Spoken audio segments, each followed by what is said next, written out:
और पद 2 क्या था? बाकी था। तो आज आपके बोर्ड पर है, ध्यान दीजिए।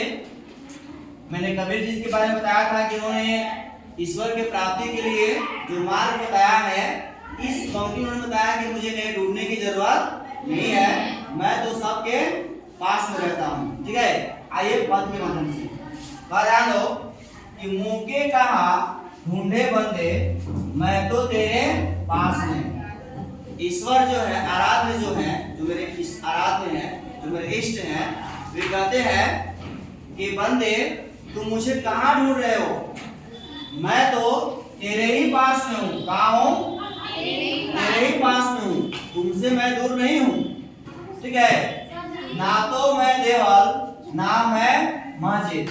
वो बताते हैं कि ना मैं, देवल का मतलब होता है मंदिर, ना तो मैं देवालय में हूँ अर्थात मंदिर में हूँ, ना मैं मस्जिद में हूँ, ना मैं काबा में हूँ, काबा जो हज पे जाते हैं लोग वहां पे, और ना मैं कैलाश पर्वत पे हूँ।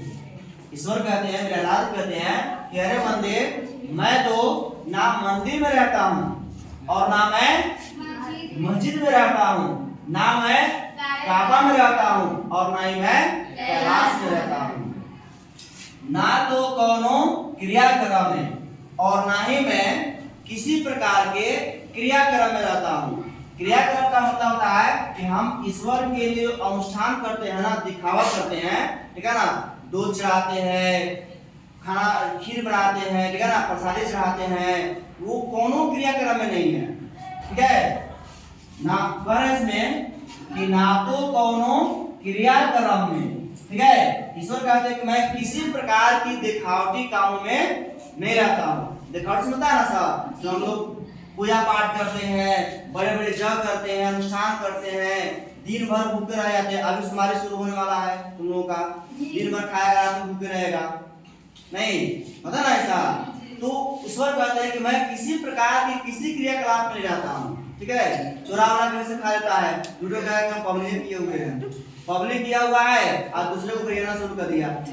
ठीक है, हम तो लेडीज में देखे हुए हैं सर कि पब्लिक कर रहा है, लोग भूखे हैं, अगर झगड़ा हो गया तो कहता है कि तोरा बेटे के खा जाए, अरे भूखे हैं, बताओ उपासे है, अब खाने के लिए क्या सोच रही है। ठीक है, तो ये क्रियाकलाप है सिर्फ ईश्वर का कोई भी नहीं होता है, पता है ऐसा का कि ना तो कोनो क्रियाक्रम में, ना ही जोग बैराग में और ना ही जोग बैराग में। जोग बैराग क्या है? जोग बैराग का मतलब होता है कि आप देखिए कुछ ऐसे आदमी होते हैं, बड़े बड़े झूठा बढ़ा लेंगे, पता है ना, इतना यहाँ से आने का फाटा वाला चुनाव कर लेंगे, ठीक है ना, बुझाएंगे कि महाकाल हुए हैं, ठीक है ना, शंकर जी का दूसरा अवतार वही है, यहाँ से त्रिशूल लेकर चुनाव कर लेंगे, ठीक है ना, आएंगे, भले उसको गायत्री मंत्र याद नहीं रहेगा, नहीं, लेकिन आपसे भिक्षा मांगेंगे, दान मांगेंगे धर्म के नाम पर। तो कह रहा है इस बार कुछ भी आपको कुछ नहीं करना है, ठीक है ना, कह रहे हैं कि ना ही जो बैराग में, मैं किसी प्रकार की जोगी के पास, किसी प्रकार के बैराग के पास नहीं रहता हूँ। कौन कह रहा है? ईश्वर कह रहा है कि मैं किसी जोगी के पास, किसी बैरागी के पास कोनो क्रियाक्रम में मैं बिल्कुल नहीं रहता। ठीक है, और कह रहा है कि खोजी हुए, अगर तुम मुझे खोजो, मुझे ढूंढो तो तुरंत ही मिलियो। कह रहा है कि अगर तुम मुझे ढूंढोगे तो मैं क्या करूंगा? जल्दी ही मिलूंगा। कैसे मिलूंगा? कह रहा है कि पल भर की तलाश में, मुझे ढूंढने के लिए तुमको बरसों तपस्या करने की जरूरत नहीं है। कह रहा है कि पल भर, पल समझता है ना, पल का मतलब होता है कि आप जो पलक से मांगते हैं ना, उतने पल में क्या करेंगे? आपको मिल जाएंगे।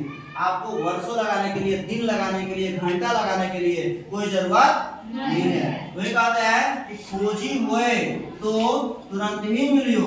अगर खोजी हो जाएगा, अगर तुम मुझे ढूंढना चाहते हो, तुम मुझे पाना चाहते हो, तो मैं तुम्हें जल्दी ही मिल जाऊंगा। कितने में? पल भर के तलाश में, एक पल की तलाश मिल जाऊंगा। और कहते हैं कि कहे कबीर सुनो भाई साधो, कबीर कहते हैं कि ऐ साधो भाई सुनो, सब सांसों की सांस में। कहते हैं कि मैं तो जितने समस्त जीव हैं वो सभी के सांसों में क्या करता हूँ? वास करता हूँ। मैं किसी पत्थर में, किसी मंदिर में कभी वास नहीं करता। मैं कहाँ वास करता हूँ? सब सांसों की सांस में करता हूँ। यानी इस धरती पे जितने जीव हैं जो सांस लेते हैं, ठीक है ना, उनकी सांसों में क्या होती है? स्थान है। उसको खुश रखो, मैं तुझे मिल जाऊंगा। ऐसा नहीं कि मंदिर में जाओ, पत्थर पे दूध चढ़ाओ और माथा फटा के फोड़ लो, ठीक है ना, फिर कोई दवाई नहीं देगा, दवाई अपना से कितना पड़ता है, मिलता है क्या? मिलता है। मंदिर में जाओ, पता है ना, जाओ वहां पे माथा पड़ दो, फूट जाएगा, चोट लगेगा, टूट जाएगा, ठीक नहीं होगा अपना से, फिर डॉक्टर के पास जाना पड़ेगा। इसलिए हम कहते हैं कि सब जितने प्राणी हैं जो सांस लेते हैं उसको खुश रखो, ईश्वर आपसे खुश हो जाएंगे। कोई जरूरत नहीं है विकार का ढोंग करने का। ये कौन कहते हैं? हमारे इष्ट कहते हैं, हमारे देवता कहते हैं, हमारे आराध्य कहते हैं, ठीक है।